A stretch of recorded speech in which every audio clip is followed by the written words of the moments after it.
Hello guys, my name is Westin Blake, and I will be going into Lorenzo and Frank Fertitta and their involvement in Zuffa and the UFC. Frank and Lorenzo Fertitta were big casino bosses and are responsible for legitimizing the sport of MMA and bringing UFC into the global sensation we know it as today. The early casino days and Frank Fertitta Jr. The Fertitta brothers' father was Frank Fertitta Jr. He moved to Las Vegas from Galveston, Texas in the early 1960s. At the early age of 32, he suffered a heart attack due to a stressful job at the casino. In 1975, he partnered with investors to build a casino tailored towards locals. In 1976, he built the Palace Station Casino, pictured here. This is one of many station casinos known worldwide across Las Vegas. He sold his stake in the company to his sons due to his declining health and wanting to enjoy life more. In 2009, Frank Fertitta died at the age of 70. The Fertitta brothers' early days. Both brothers attended Bishop Gorman High School in Las Vegas. Frank Fertitta III attended the University of Southern California, and Lorenzo Fertitta attended the University of San Diego. He also attended NYU for his MBA. The Fertitta enterprises merged with Station Casinos when their father sold out. They experienced much financial hardships in the early 2000s. This was due to them going private.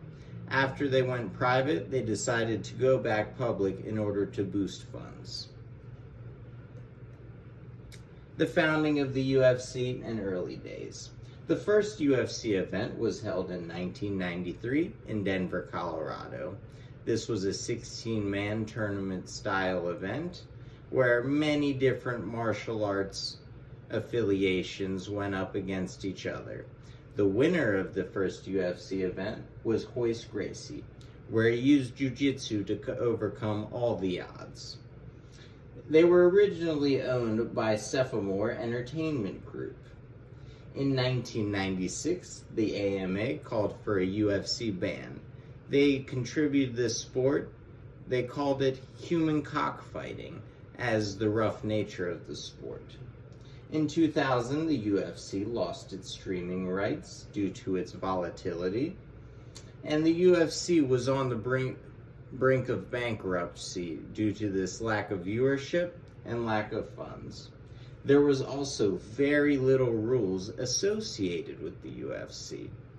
You could kick someone in the balls, you could wear one glove, one fist, you could have shoes on. There was really no rules, and this is why it was called human cockfighting. This is where the Fertitta brothers come in with the founding of Zuffa. Lorenzo Fertitta and President Dana White attended Bishop Gorman High School together in Las Vegas. Dana White, being a good friend of Lorenzo, asked him to save the company. And in 2001, the Fertitta brothers purchased the UFC for $2 million, simultaneously forming Zuffa LFC. Lorenzo brought in Dana White as partner and gave him 10% stake in the company. The UFC under Zuffa. Dana White was already manager of many fighters under the UFC, so he knew a lot about the business. The Fertitta brothers appointed Dana White as president for life.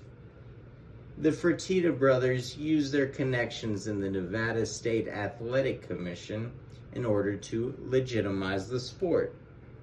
Thus, Dana White unified the rules to further legitimize the sport even more.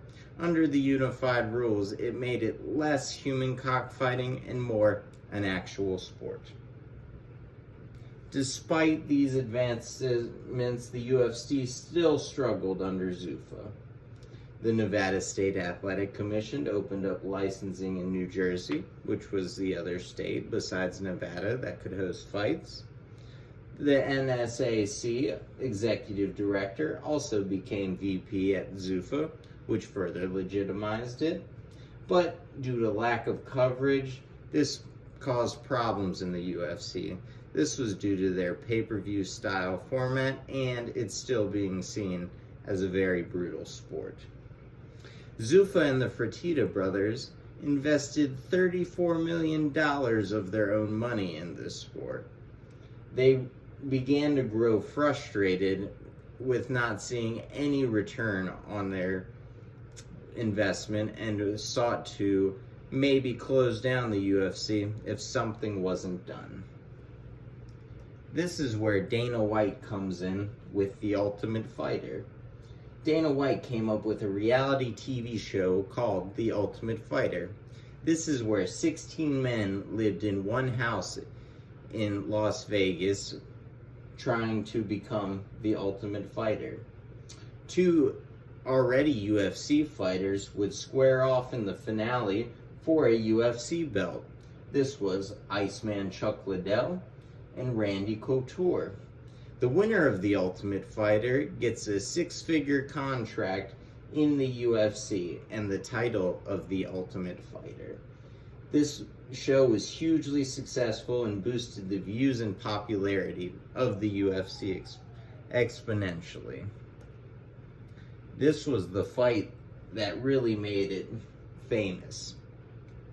This was between Stephen Bonner and Forrest Griffin.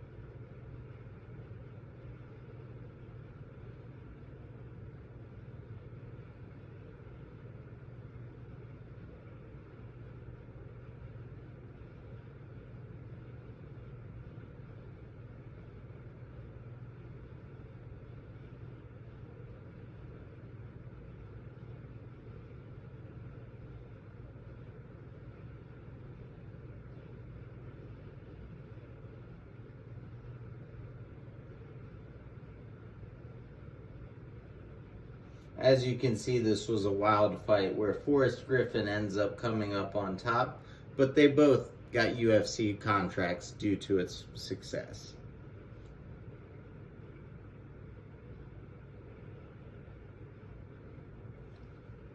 Pride, WEC, WFA, and other MMA organizations.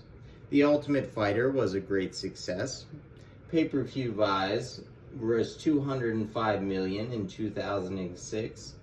Zuffa thus wanted to further consolidate the MMA. They acquired various organizations like WFA, the WEC, Pride Fighting Championships, and Strikeforce. All of these organizations are responsible for very famous UFC fighters, many of them in the Hall of Fame, like Fedor Emelianenko, Dustin Poirier, Dan Henderson, and former WEC champion Jake Shields. Jake Shields happens to train at my gym, 10th Planet, Las Vegas. The rise of the UFC and its sale. Due to the Ultimate Fighter, the UFC underwent great growth and great success. The UFC expanded to many other countries. In 2009, UFC 100 reached its highest pay-per-view buys at 1.6 million. UFC stars like Ronda Rousey and, pictured here, the notorious Conor McGregor turned it into a global sensation we know it as today. This sport is getting bigger than the NFL. It is watched worldwide. In 2015, USADA was introduced in order to stop doping in the sport and further legitimize it. And in 2016, Zuffa sells the UFC to WME-IMG for $4 billion. This was quite the return on investment. In conclusion, due to grit, hard work, perseverance, and funds, the Fertitta brothers was able to turn MMA and the UFC into the global sensation and powerhouse we know it as today. They made a lot of money, and they are very successful due to this sport. I train at 10th Planet Las Vegas with various UFC fighters. It is my goal one day to become a UFC fighter myself. I've trained with Donald Cerrone and my coach, Andy Varela, who fights for the Submission Underground belt this weekend. I hope he can bring it home to the boys. Thank you for my presentation, and these are my references.